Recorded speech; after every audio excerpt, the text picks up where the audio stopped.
Gas सिलेंडरच्या तुटवड्याचा आज पहिला बळी गेला.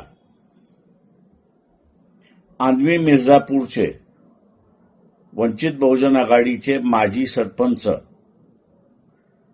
शंकरराव शिरसाट हे सकाळी 9 वाजल्यापासून गॅस लाईनमध्ये उभे होते. दुपारी 1-1:30च्या दरम्यान त्यांना चक्कर आली आणि त्याचमध्ये त्यांचं निधन झालं. गॅस तुटवडा होणार याची अगोदर कल्पना दिली होती.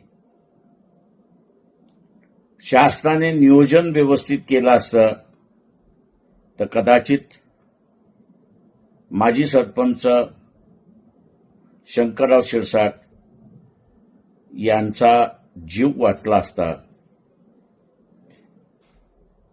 केंद्र सरकार, राज्य सरकार या दोघांचा मी असणारा धिक्कार करतो आणि यापुढेही गॅस सिलेंडरसाठी माणसं दगावणार नाहीत याची दक्षता त्यांनी घ्यावी हीच विनंती.